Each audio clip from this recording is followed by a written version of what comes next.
বিসমিল্লাহির রহমানির রহিম। আসসালামু আলাইকুম। কেমন আছেন সবাই? আশা করি সবাই ভালো আছেন। কৃষি কথায় আপনাকে স্বাগত। সঙ্গে আছে আমি এরশাদ হোসেন। প্রিয় দর্শক, আজ আমি আপনাদেরকে নিয়ে আসছি টাঙ্গাইল, বাসা খানপুর, জামাইপাড়া। এখানে এক ভাই হাঁসের খাঁচাই গড়ে তুলছেন। তিনি যে প্যারেন্টসগুলো রাখবেন, যে হাঁসগুলো রাখবেন, তার ঘরের বিস্তারিত দিব আজকে। তো আমার পিছনে অবশ্যই খেয়াল করছেন, একটা ঘর নির্মাণ করা আছে, টিনের ঘর। এখানে তিনি তার প্যারেন্টসগুলো রাখবেন এবং এইখানে তিনি হাঁসের থেকে যে ডিম সংগ্রহ করে সেই ডিম থেকে তিনি বাচ্চাগুলো সংগ্রহ করবেন। তো প্রিয় দর্শক, চলুন শুরু করা যাক। হাঁসের ঘর যে নির্মাণ করছেন, এই ঘরটা নির্মাণ করতে কত টাকা খরচ গেছে এবং কি কি সামগ্রী ব্যবহার করছেন এই ঘর নির্মাণে, এই কথাগুলি শুনবো সেই হ্যাচারি মালিকের কাছ থেকে।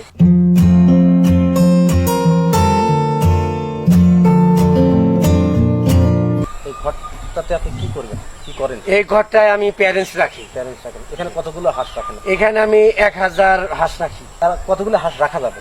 এখানে আরো বেশি রাখা যাবে, 25 স্কোয়ার ফিটে একটা হাঁস রাখা যায়, কিন্তু এখানে আছে হলো 1530 স্কোয়ার ফিট। এখানে 1500-র উপরে রাখা যায়, কিন্তু তার আগে খোলামেলা জিনিস রাখাটাই ভালো, যেহেতু প্যারেন্টস এর বিষয়।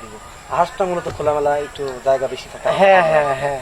আচ্ছা, এই ঘরটা তৈরি করতে আপনি কি পরিমাণ টাকা খরচ গেছে? হ্যাঁ, এই ঘরটা তৈরি করতে আমার প্রায় 2,80,000 টাকার মতো খরচ। 3 লাখ টাকা খরচ? হ্যাঁ, প্রায়। আপনি এত টাকা খরচ করে ঘরটা কেন করছেন? আসলে এই এত টাকা ঘরটা তৈরি করছি, প্যারেন্টস হলো উৎপাদনের একটা জিনিস। ডিম যদি ভালো হয়, প্যারেন্টস যদি ভালো থাকে, সুস্থ সবল থাকে, তাহলে ডিমের গুণগত মানটাও ভালো থাকবে। অনেকেই আছে প্যারেন্টসরা অবহেলা করে শুধু খালি ডিম চায়।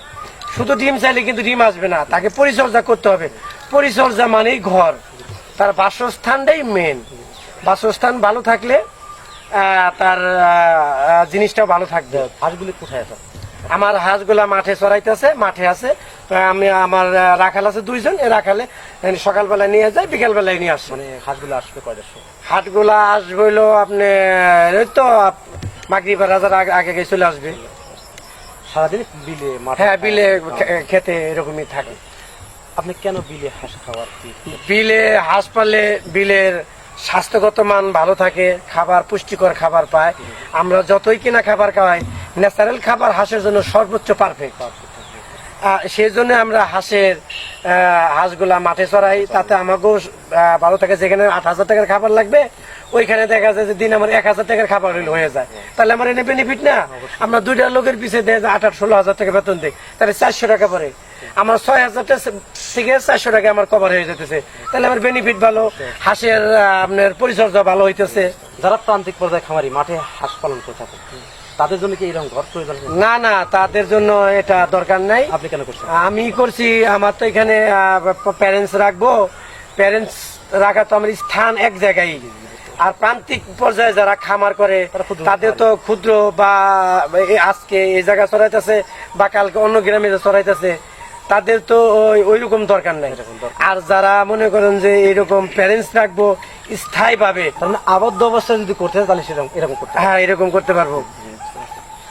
প্রিয় দর্শক, প্যারেন্টস করছেন বা এখান থেকে ডিম সংগ্রহ করেন এবং এইখান থেকে ডিম সংগ্রহ করার পর সেই ডিম থেকে বাচ্চা উৎপাদন করেন খামারি। তিনি বললেন যে তার এই ঘরটা খরচ হচ্ছে 2,80,000 টাকা। তার খরচ একটু অনেক বেশি। আর যারা প্রান্তিক পর্যায়ে খামারি, ক্ষুদ্র ক্ষুদ্র খামারি, তাদের কিন্তু এটা করার প্রয়োজন নেই। তারা আজকে এখানে, কালকে ওখানে, এই জন্য আর কি তার দরকার নেই।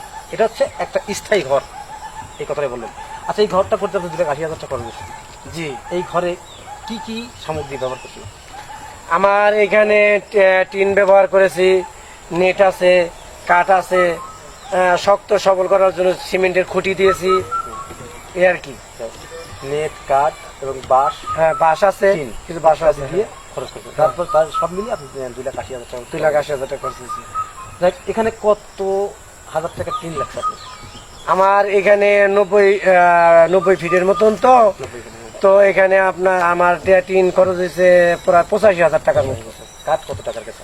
কাঠ গেছে ওই অনুমান মনে করেন যে এই 70-75,000। কাঠ, খুঁটি বা খুঁটি এইসব মিলে আর কি একটা হিসাব আছে যে 2,80,000 টাকার মতো আমার খরচ হয়েছে। আচ্ছা, আপনি যে এই ঘরটা তৈরি করছেন, এই ঘরটার এই লম্বাতে কত ফিট আছে? লম্বাতে আছে 90 ফিট। চওড়াতে কত? চওড়াতে আছে হলো আপনি 17 ফিট। 10 ফিটের টিন তো ওই 10 ফিটের টিন দিছি, ওই 17 ফিট আর কি জ্বর হয়েছে। 17 ফিট হয়েছে আর কি। তাহলে সব মিলে আপনার কত ফিট চওড়া আছে, স্কোয়ার ফিট আছে এই ঘরে? হ্যাঁ, আপনার 90 ফিট আছে লম্বায়, চওড়ায় আছে হইলো 17 ফিট। সব মিলে কত? তাতে সব মিলে হয় আপনার 1530 স্কোয়ার ফিট আছে। জায়গা আছে। এখানে আপনার ম্যাক্সিমাম 1500 হাঁস রাখা যায়। হ্যাঁ, 1500 উপরে আপনি হাঁস রাখছেন। পালতে পারে না, রাখতে শুধু আপনার হাঁসের সুবিধার জন্য বা এখান থেকে সঠিক ডিম পাওয়ার জন্য এইটা। হ্যাঁ, এটা রাখছে। প্রিয় দর্শক, ঘর নির্মাণের অনেক কথাই শুনলেন রেজাউল ভাইয়ের কাছ থেকে। তিনি ঘরটা নির্মাণ করছে স্থায়ী, কারণ এখানে তিনি প্যারেন্টস রাখবেন, সেখান থেকে ডিম উৎপাদন করবেন এবং সেই ডিম থেকে বাচ্চা উৎপাদন করবেন। এই চিন্তাধারাই রেজাউল ভাই। তো যারা প্রান্তিক পর্যায়ে খামারি, ক্ষুদ্র ক্ষুদ্র খামারি, তারা এত বড় মানে এত বেশি খরচ করার কোনো প্রশ্ন ওঠে না। কারণ হচ্ছে তারা তো আজকে এ বিলে কালকে ও বিলে, এজন্যই সমস্যা। এবং যারা আবদ্ধ অবস্থায় করবেন তারা এ ধরনের ঘর করতে পারেন। ঘরের মধ্যে যে জিনিসটি ব্যবহার হয়েছে টিন, কাঠ, নেট, খুঁটি, বাঁশ এবং অন্যান্য আরো সামগ্রী আছে, আপনারা দেখতে পাচ্ছেন পিছনে ঘরটি। তো ঘর করতে, স্থায়ী ঘর করতে এত পরিমাণ টাকা খরচ হয়। তো প্রিয় দর্শক, আজ এ পর্যন্ত, দেখা হবে পরবর্তী ভিডিওতে। ততদিনে ভালো থাকেন, সুস্থ থাকেন, আল্লাহ হাফেজ। ধন্যবাদ আপনাকে।